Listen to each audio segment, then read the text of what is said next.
Hello बच्चों, मेरे प्यारे दोस्तों, मेरे प्यारे साथियों। आज की वीडियो उन बच्चों के लिए है जो हिम्मत हार जाते हैं एक या दो एग्जाम में फेल होने के बाद। तो ये 7 पॉइंट हैं जो आपके सामने हैं। होप ये आपका जो मोटिवेशन है उन्हें बढ़ाने का काम करेंगे। आपका 9th class, 10th class, 11th, 12th, JEE Mains, BSc, MSc, MTech, कोई भी एग्जाम हो, किसी भी तरह का एग्जाम हो, अगर ये 7 पॉइंट आपके क्लियर हो गए हैं तो आप कोई सा भी एग्जाम निकाल सकते हो। इवन आईएएस का भी एग्जाम आप क्रैक कर सकते हो। अब ये मत पूछना कि मैंने क्यों नहीं करा, ठीक है। तो ये जो 7 पॉइंट हैं जो मैंने बनाए हैं, अब तक की जो मेरी लाइफ है उसमें जो भी एजुकेशन ली है उस पर डिपेंड है, और ये कहीं ना कहीं आपसे भी जुड़े हुए हैं। क्योंकि एक मिडिल क्लास फैमिली का जो बच्चा है, वो बच्चा पढ़ाई तो करना चाहता है बट किसी कोचिंग इंस्टीट्यूट के लिए उसके पास पैसे नहीं है। तो बहुत सारे जितने भी कोचिंग इंस्टीट्यूट हैं और बहुत सारे जो ऑनलाइन प्लेटफॉर्म है उनसे वो नॉलेज को गेन करते हैं। तो उन्हीं के लिए है कि अगर वो इन टिप्स और ट्रिक्स को अपनाएं तो आपको कहीं पर भी ऐसा नहीं लगेगा कि हाँ, I am from middle class और मेरे से ये नहीं हो सकता। तो ये जो सातों के सातों पॉइंट है, ये आपको एक एक करके मैं समझाता हूं और इसमें बहुत सारी कहानियां भी हैं। तो शुरुआत करते हैं एक लाइन से कि मंजिल मिल जाएगी भटकते ही सही, गुमराह तो वो है जो घर से निकलते ही नहीं। तो घर से निकलना है। अगर कोई तैराक स्विमिंग सीखना चाहता है तो वो क्या करना पड़ता है, उसे स्विमिंग पूल में जाना पड़ता है। ऐसे स्विमिंग नहीं आती, उसके अंदर जाना पड़ता है, घुसना पड़ता है, और अपने अंदर क्या होनी चाहिए, इतनी हीट होनी चाहिए, पावर होनी चाहिए कि हम किसी भी लक्ष्य को पार कर सके। तो ये जो सातों के सातों पॉइंट है आपको बहुत ही ज्यादा हेल्प करेंगे। और ये सातों पॉइंट जो है आपके क्रिएटिव पॉइंट है, कि ऐसा नहीं है कि आप किसी भेड़ चाल में चल रहे हो कि एक बंदा चल रहा है तो दूसरा भी चल रहा है, तीसरा भी चल रहा है, तो उसके पीछे पीछे आप चले जा रहे हो। तो आपको इस वीडियो में जो भी ये 7 पॉइंट समझा जा रहे हैं, तो इसमें क्या है कि एक एक करके मैं आप उस पॉइंट को आता हूं एक एक पॉइंट पर। फर्स्ट वन है वर्क क्रिएटिवली, कि जो भी आपका वर्क है वो क्रिएटिवली होना चाहिए। कि ऐसा नहीं है कि आपने थ्योरी पूरी अगर 10 लाइन की है किसी की डेफिनेशन, तो आप 10 लाइन की उसकी डेफिनेशन लिख रहे हो। सॉल्यूशन है किसी का, आप लिखते ही जा रहे हो। तो ऐसा नहीं होना चाहिए। वर्क क्रिएटिवली का मतलब क्या है कि make sure your logic, concept, formula of main topic should be clear. कि आपको कोई एक चैप्टर सेलेक्ट करना है, उस चैप्टर में आपको ये देखने हैं कि पास्ट ईयर में जो इसके जो मेन टॉपिक हैं वो कौन से हैं जिन पर ज्यादा फोकस होता है, जिन पर ज्यादा क्वेश्चंस पूछे जाते हैं। तो उन्हीं टॉपिक्स पर उस चैप्टर के जितने भी टॉपिक्स हैं उनको हाईलाइट कर लेना है और सबसे पहले उन्हें ही पढ़ना है, उन्हें ही क्लियर करना है। तो आपके ये जो जितने भी उस टॉपिक से रिलेटेड जो भी लॉजिक है, टिप्स एंड ट्रिक्स है, कॉन्सेप्ट है या फॉर्मूला है, तो उनको आप क्या कर सकते हैं, उनको फर्स्टली आपको क्या करना है, रिवाइज करना है। 2 काम करिए। पहला, आप चार्ट लेकर आइए। चार्ट लेकर आइए, जो बड़ा वाला चार्ट होता है ना, कलरफुल जो चार्ट होते हैं, उस चार्ट पेपर में क्या करिए कि पर आपका जो भी आपके चैप्टर्स हैं उसमें जितने भी फॉर्मूले हैं उस फॉर्मूलों को आप बड़े बड़े अक्षरों में वहां पर लिख दीजिए। जैसे कि सपोज कीजिए एक चार्ट है और मैंने खाली क्या करा है, वहां पर वो फॉर्मूलाज लिख दिए हैं, कोई टिप्स या ट्रिक्स है वो वहां पर लिख दी है। और उस आपको चार्ट को क्या करना है, अपने पूरे स्टडी रूम में आपको उसे चिपका देना है। जैसे ही आप मॉर्निंग में उठोगे तो वो चार्ट पेपर आपके सामने होगा, और एक बार नहीं, 2 बार नहीं, 3 बार नहीं, आपका ध्यान उसकी तरफ जरूर जाएगा। और धीरे धीरे आप देखेंगे कि जितने भी सारे कॉन्सेप्ट हैं, क्योंकि हमारा माइंड ऐसे ही वर्क करता, अगर चीजों को हम 1 या 2 बार देखते हैं तो साइकोलॉजिकल यही कहा जाता है कि 1 या 2 बार के देखने में वो चीजें ध्यान नहीं रहती। लेकिन अगर आप उसे डेली देखोगे तो डेली देखने के बाद, डेली पढ़ने के बाद वो कॉन्सेप्ट आपका पूरा क्लियर हो जाएगा। तो आपको ये मेक श्योर करना है कि एक जो आपका चैप्टर है, उस चैप्टर के जो मेन टॉपिक है, अब मेन टॉपिक को कैसे डिफाइन करें? मेन टॉपिक को आप ऐसे डिफाइन करेंगे कि जो आपके लास्ट ईयर में, पास्ट ईयर में जितने भी आपके क्वेश्चंस पूछे जा रहे हैं, तो वो सपोज कीजिए कि आपका चैप्टर है वर्क, एनर्जी एंड पावर, तो उसमें वो पूछेगा कि वर्क के ऊपर क्वेश्चन पूछेगा, तो आपको वर्क का जो कॉन्सेप्ट है वो पता होना चाहिए, आपको वर्क का फॉर्मूला पता होना चाहिए, work is equal to force into displacement. अब आप उसमें अगर डीप में जाएंगे तो आपको पता होना चाहिए कि कितने टाइप का होता है, कैसे होता है। तो ये चीजें क्या है कि आपको एक चार्ट पेपर पर लगाकर उसे लिख देना है और चिपका देना है अपने स्टडी रूम में। सेकंड पॉइंट क्या है? सेकंड पॉइंट है कि आप उन फॉर्मूलाज की एक डायरी बना सकते हैं। एक छोटी सी डायरी लीजिए और उस डायरी में आपको क्या करना है कि जितने भी आपके फॉर्मूलाज हैं और जितने भी आपके टिप्स या ट्रिक्स हैं, जो आप चीजें जल्दी भूल जाते हो या ध्यान नहीं रहता, तो उसको आपको क्या करना, उस डायरी में नोट डाउन करते हुए चलना है। और धीरे धीरे धीरे आप देखोगे उस डायरी में जैसे ही आप नोट डाउन करोगे, तो ये 100% मेक श्योर है कि अगर आप उस फॉर्मूले को उस बुक से लिख लेते हैं तो आपको वो फॉर्मूला लिखने के बाद ऑटोमेटिकली आपको याद हो जाएगा। वो फॉर्मूला आपको याद हो जाएगा, कुछ भी रटना नहीं है, कुछ भी करना नहीं है। क्लियर है?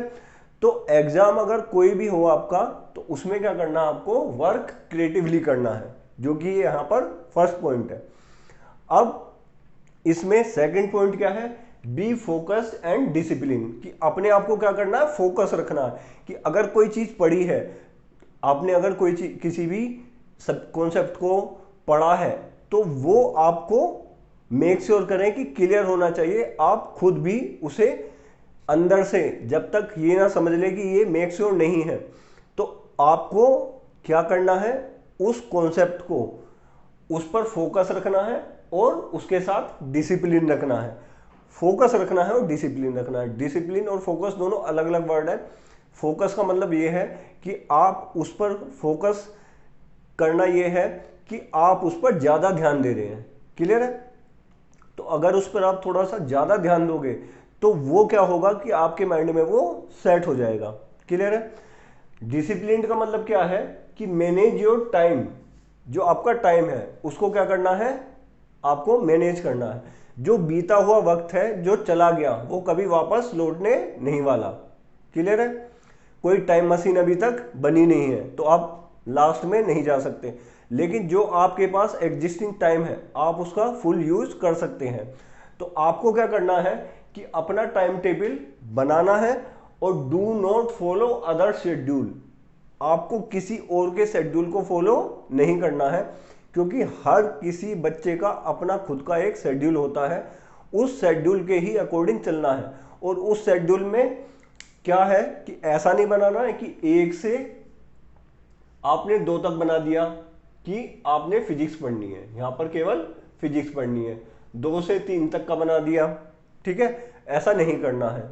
इसके पीछे कहानी है छोटी सी। 2 लकड़हारे हैं, दोनों बिल्कुल सेम स्ट्रेंथ के हैं, दोनों के पास एक एक्स है, कुल्हाड़ी है, और उनको क्या करना है, पेड़ काटना है। तो दोनों अपना जो भी काम है मॉर्निंग से इवनिंग तक वो काम करते थे, और सपोज कीजिए कि उन्होंने 8 घंटे वर्क किया। क्लियर है? 8 घंटे अगर वर्क किया तो 8 घंटे में दोनों के दोनों जो लकड़हारे थे, उन्होंने क्या देखा, उसमें से एक ने क्या देखा कि दूसरा वाला मुझसे ज्यादा लकड़ियां काट रहा है। तो वो हैरान हो गया कि 1 दिन, 2 दिन, 3 दिन, 4 दिन। तो उसने क्या करा, उससे पूछा कि आपकी ज्यादा लकड़ी काटने का रीजन क्या है। तो 2 पेड़ों का अगर 2 बंदों का, फर्स्ट वन ये है और सेकंड वन ये है। क्लियर है? तो उसने बताया कि अगर फर्स्ट वन है वो ज्यादा लकड़ियां काटता है, सेकंड वन वो कम लकड़ियां काटता है, तो इसका जो ग्राफ है वो ऊपर है, इसका क्या है, नीचे है।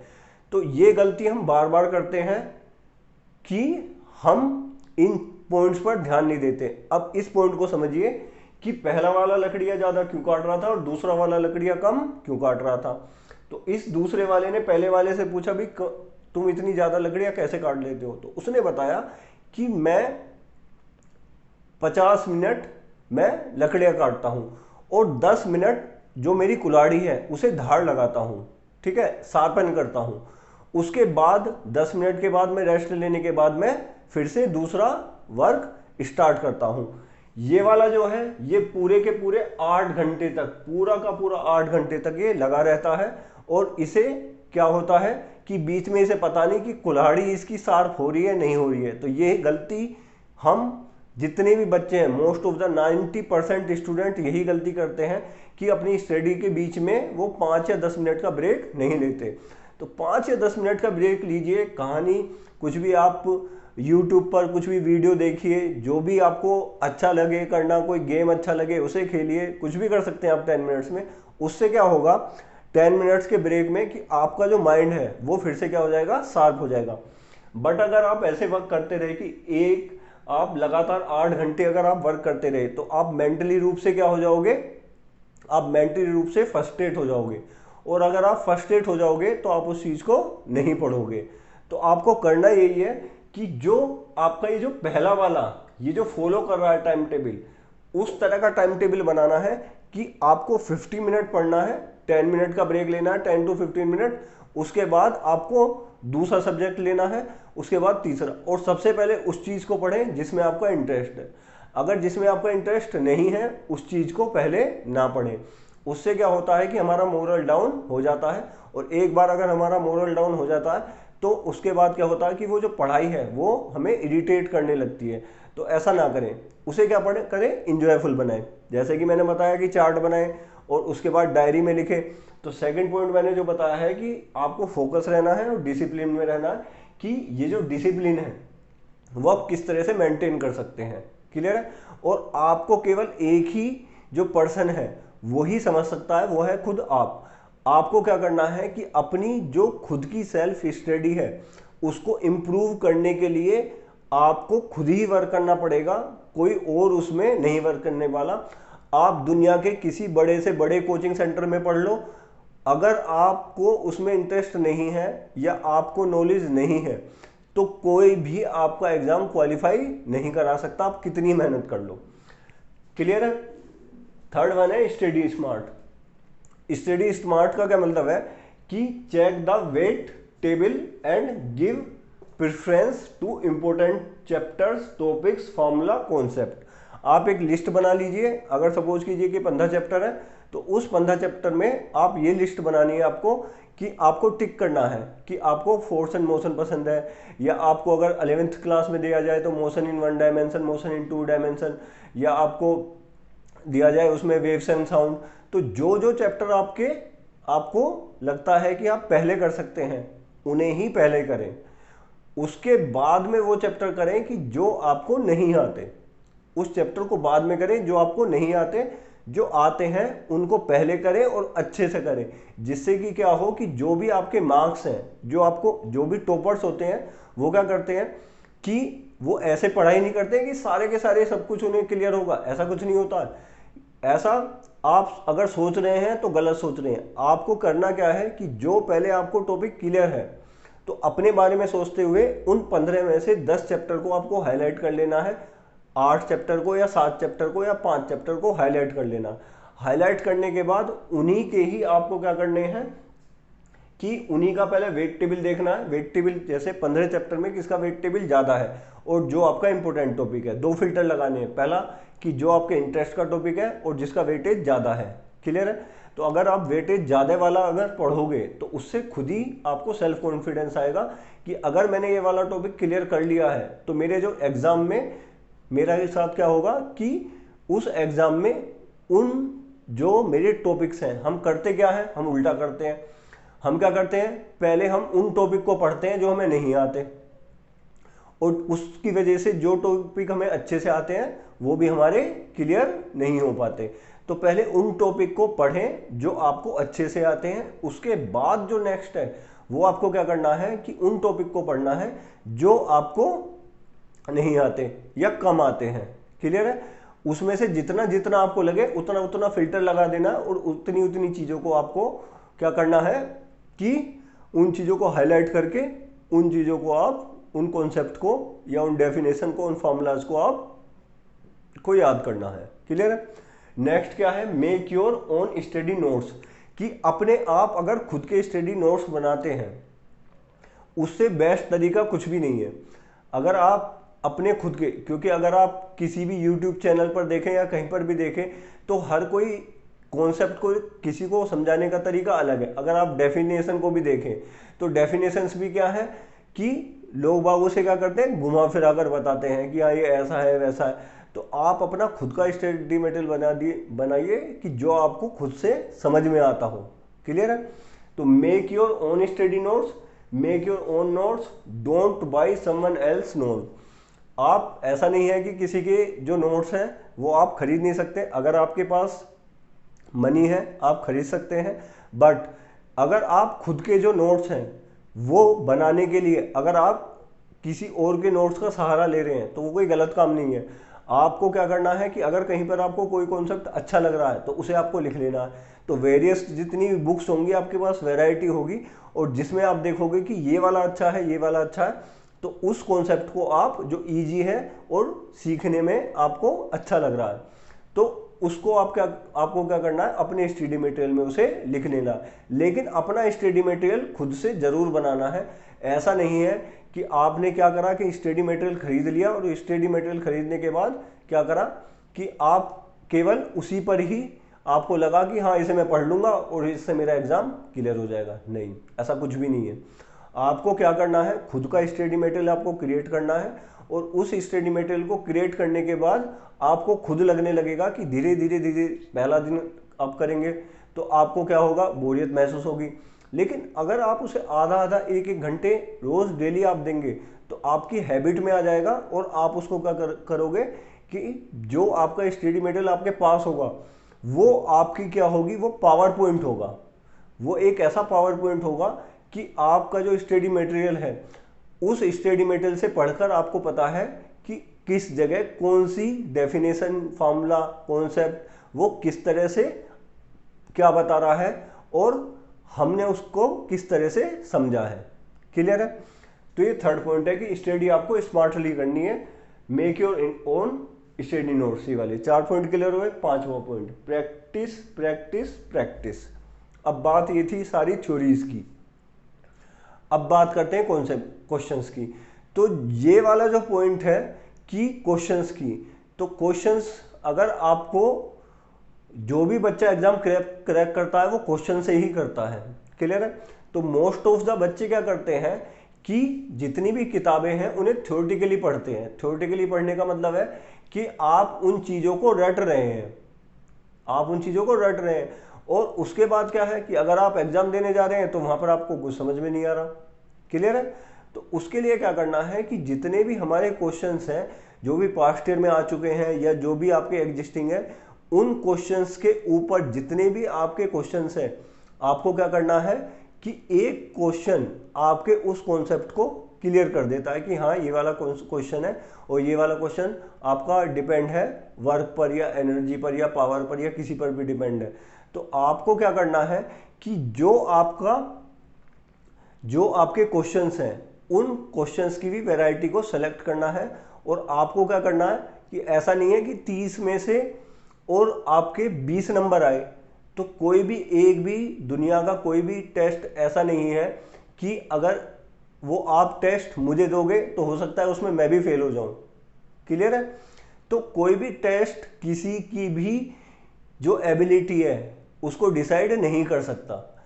केवल और केवल क्या कर सकता है कि अगर आपने प्रैक्टिस करी है तो प्रैक्टिस करने के बाद आपके पास क्या होगा कि आपके पास उन क्वेश्चंस को सोल्व करने का क्या होगा, तरीका होगा। तो सबसे पहले आपको हाईलाइट कर लेने हैं कि ये जो इसके वेरियस पुराने वाले कितने एग्जाम में आए हुए हैं, क्योंकि अधिकतर ऐसे ही होता है जो टेस्ट पेपर या एग्जाम पेपर जो भी जितने भी प्रोफेसर्स बनाते हैं वो कोई अलग से पीएचडी नहीं करते या कुछ अलग से यूनिवर्स में कहीं और नहीं जाते। वो सब कुछ क्या है, वो सब कुछ उन्हीं कॉन्सेप्ट पे ही होता है। क्लियर है? उन्हीं कॉन्सेप्ट को क्या करेंगे कि 2 कॉन्सेप्ट को आपस में मिक्स कर देंगे, 3 को आपस में मिक्स कर देंगे।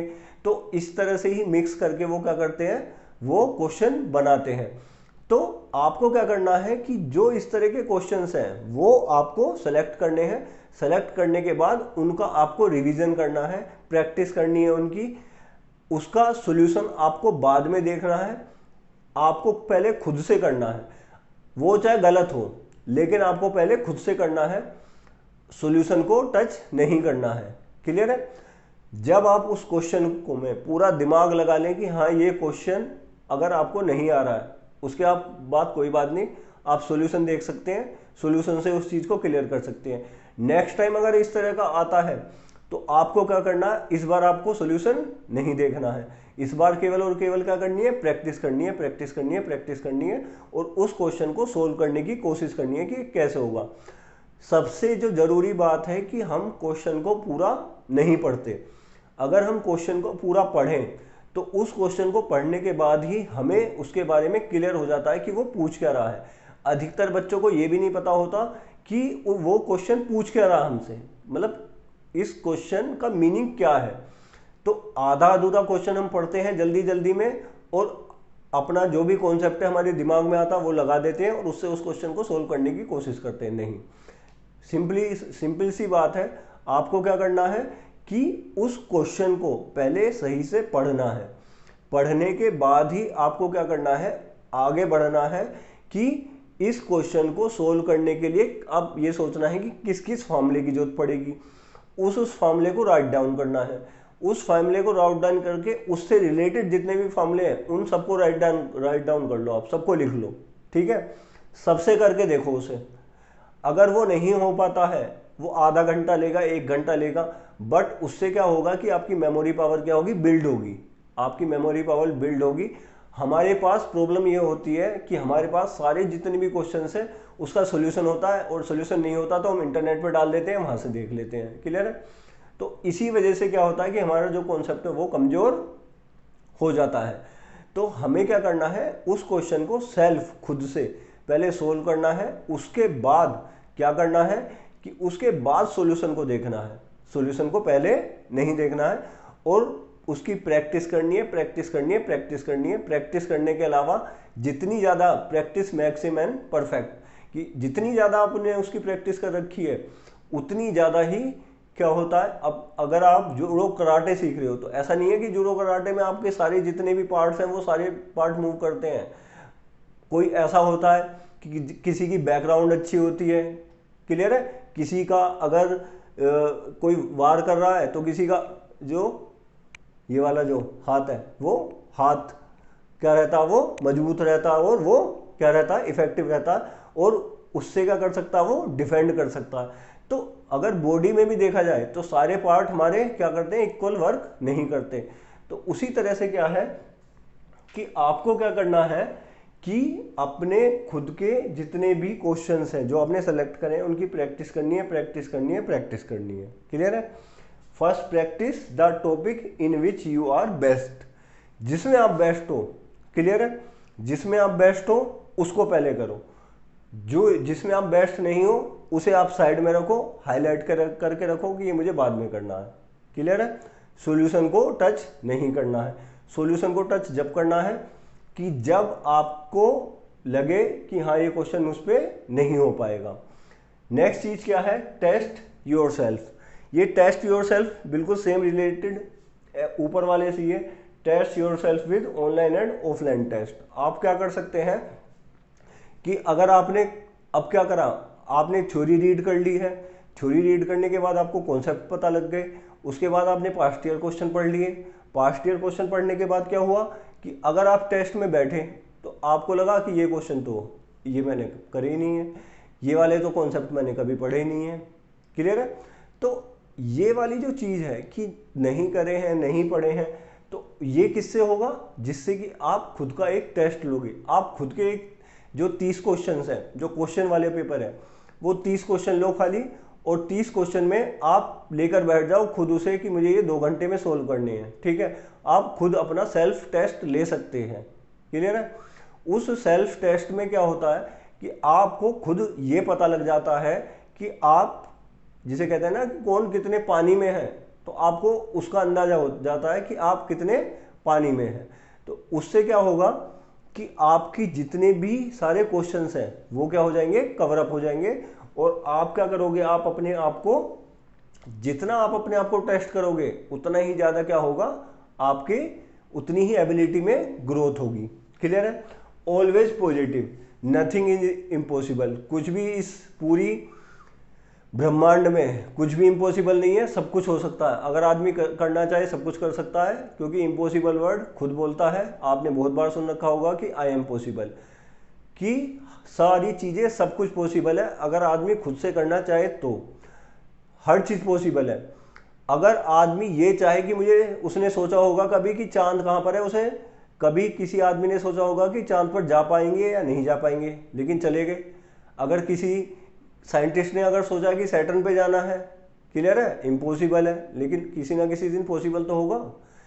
तो ऐसा नहीं है कि इस पूरे ब्रह्मांड में जितनी भी चीजें हैं, जो भी एक आदमी कर सकता है, वो सारी की सारी चीजें पॉसिबल है हमारे लिए। तो ये जो सातों के सातों पॉइंट है, ये पॉइंट को मैं आपको एक सिंगल वर्ड में आपको ये बताना चाहता हूं कि जो चीजें आपको अच्छे से आती हैं वो आप पहले करिए, वो कॉन्सेप्ट पहले करिए, उन कॉन्सेप्ट पे आप रिवीजन पहले करिए, उन कॉन्सेप्ट का आप टेस्ट पहले करिए।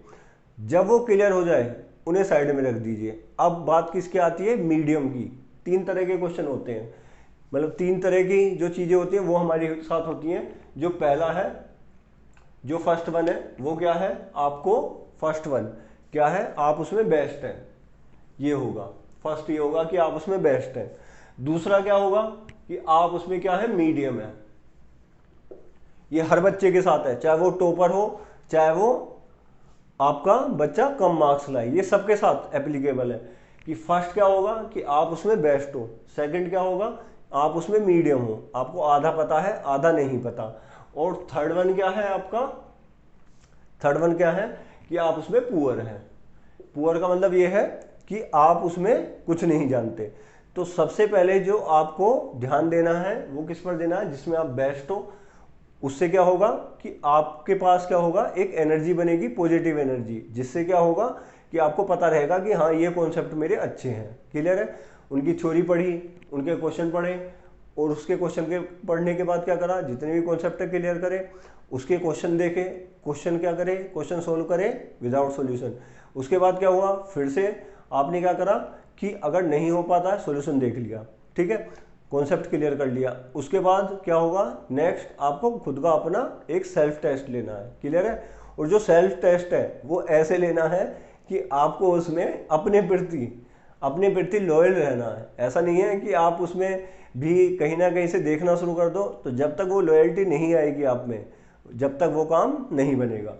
थर्ड वन वाली जो पुअर है, पुअर वाले केस में क्या है कि पुअर वाले केस में ये है कि आप क्या कर सकते हो, इन्हें सीखना स्टार्ट कर सकते हो धीरे धीरे। तो जो हमारा पूरा टाइम टेबल है वो किस तरह से बनेगा, वो इस तरह से बनेगा कि सुबह उठे, सुबह उठने के बाद जो बेस्ट चीज़ है, जो चार्ट बनाया वो देखा, उसके बाद जो डायरी में जो नोट करा है वो देखा, उसे सबसे पहले पढ़ा। वो पढ़ने के बाद क्या होगा कि आपके जो एग्जिस्टिंग कॉन्सेप्ट है वो सारे क्लियर हो गए। उसके बाद क्या हुआ कि आपने प्रैक्टिस करी इस पर क्वेश्चंस की। नेक्स्ट फिर आप किस पर आ गए, मीडियम पर। मीडियम पर आने के बाद क्या होगा, आपको जो मीडियम वाले हैं, सबसे ज़्यादा जो ध्यान है, सबसे ज़्यादा जो क्वेश्चंस है वो इसी मीडियम पे ही आते हैं। जो मीडियम वाला है ना, कि ये जो मीडियम वाला है, और बच्चे जो सबसे ज़्यादा जो कंफ्यूज रहते हैं इस मीडियम वाले पे कंफ्यूज रहते हैं। ये वाला जो पॉइंट है, मीडियम वाले जो मीडियम लेवल के क्वेश्चन होते हैं कि ये हो भी सकता है ऐसे और नहीं भी हो सकता। तो ये वाले जो मीडियम क्वेश्चन वाले हैं ये आपको गेन करने हैं। तो अगर सपोज कीजिए कि 100 मार्क्स का टेस्ट है, ये 100 मार्क्स का टेस्ट है, ठीक है, तो आपके इसमें आप देखेंगे कि 50% अगर आपने पढ़ाई करी है तो 50% क्या होगा, आपके जो भी कॉन्सेप्ट होंगे वो 50 नहीं, हम मान लेते हैं इसे यहाँ पर 40 मान लेते हैं, ठीक है, 10% और कम कर लेते हैं। 40% आपके बेस्ट हैं। क्लियर है? लेकिन अभी क्या है, आप 50% से नीचे हैं। क्लियर है? तो आपको उठने के लिए क्या करना पड़ेगा, मीडियम पे आना पड़ेगा। अब उस मीडियम को आपको बेस्ट करना है, बस ये काम करना है। मीडियम को आपको क्या करना है, बेस्ट करना है। इस मीडियम को अगर आपने बेस्ट कर लिया तो अगला जो आपका 30% है यहां से वो क्लियर हो जाएगा। कितना हुआ, 70%। 70% करते के साथ ही आप किस में आ जाओगे, उन बच्चों में आ जाओगे कि जो आपके लेवल से ऊपर वाले जो लेवल के हैं उस लेवल पर आ जाओगे 30% क्लियर करने के बाद। अब ये जो पुअर वाले हैं इसमें दो तरीके हैं। अगर आपके पास टाइम है तो आप क्या कर सकते हैं कि ये 30% को आप पहले देख सकते हैं कि हाँ इसमें भी आप फिल्टर लगा सकते हैं कि इस 30% ये जो बचे हैं पुअर वाले, उस पुअर वाले में से आपको कितने पुअर वाले आपको कलेक्ट करने हैं। तो मेरे अकॉर्डिंग इसमें केवल 15% ही आपको कवर करने हैं। क्लियर है, कितना हो गया 85%। 100 को नहीं सोचना है, अगर आप 100 सोच के चलोगे तो नहीं होगा। आप केवल ये जो जितने भी मैंने बताया आपको 85%, इस 85% पे आपका फोकस होना चाहिए। अगर इस 85% पे आपका फोकस हो जाता है और आप उसे क्या कर सकते हो, गोल बना लेते हो। गोल बनाना क्या है कि एक क्या करना है आपको, कैलेंडर लेना है। एक आपको कैलेंडर लेना है और इस कैलेंडर में क्या करना है आपको, यहां पर डे वाइज वो मार्क कर लेने हैं कि आपका ये जो डेज है और जब आपका एग्जाम है, यहां से यहां तक मार्क कर लो। और यहां से यहां तक मार्क करने के बाद क्या होगा कि डे वाइज इसे क्रॉस करते हुए चले जाओ कि ये हमारा डे क्या हुआ, क्रॉस हो गया। और क्रॉस करने के बाद ऊपर लिखो कि इसमें मेरे जो स्टडी आवर्स थे वो कितने थे। इसी तरह से आप क्या कर सकते हैं कि जो आपका नेक्स्ट डे है उसके स्टडी आवर आप देख सकते हो कि कितने हैं, ऑन एन एवरेज कितना करा आपने। क्लियर है, तो अगर आपको इसके प्रति सीरियस रहना है या करना है, बिल्कुल अचीव ही करना है, किसी भी तरह से करना है, तो आपको ये सारे पॉइंट ध्यान में रखते हुए ही करना पड़ेगा। ये एक की है, एक चाबी है। किसकी ये की है, ये जो की है ये किसकी की है, ये है आपकी उस ताले की की है जो आप खोलना चाह रहे हो। क्लियर है, जब तक आपके पास एक की बिल्डअप नहीं होगी, जब तक, और हर की एक दूसरे से डिफरेंट होती है, ये भी आपको पता है कि जब तक ये की बिल्डअप नहीं होगी जब तक आपका वो जो ताला है वो नहीं खुल सकता। और एक बात मैं आपको बता दूं कि जिस दिन आपका एग्जाम क्लियर हो गया तो आपको ऐसा लगेगा कि पैरों के नीचे से जो जमीन है वो आपकी निकल चुकी है। फर्स्ट टाइम वही फीलिंग आती है जब आपकी पहले टाइम जब वो एग्जाम क्लियर होता है तो ऐसा लगता है कि वो जमीन पैरों से निकल चुकी है। तो ये जितने भी मैंने पॉइंट्स बताए हैं आपको, ये जनरल पॉइंट है, सबको पता है, लेकिन जो वे है, तरीका है इस चीज को करने का, अगर आप इसे फॉलो करोगे तो आपको सफलता 100% मिलेगी, बिल्कुल मिलेगी, और आपको कोई नहीं रोक सकता इससे। क्लियर है, तो आज के लिए ये जो मोटिवेशन लेक्चर था, और अगला जो चैप्टर है हमारा वो हम साउंड का पढ़ेंगे। तो आप इसी तरह से वीडियोस को प्यार देते रहिए, लाइक और सब्सक्राइब करते रहिए। ठीक है, अगर आपको लगता है कि हाँ ये वर्थ वाचिंग है तो आप लाइक करिए, सब्सक्राइब करिए। अदरवाइज कोई फोर्सफुली यहाँ पर नहीं है कि आपको करना ही करना है। क्लियर है, तो अभी के लिए thank you so much, thank you very much.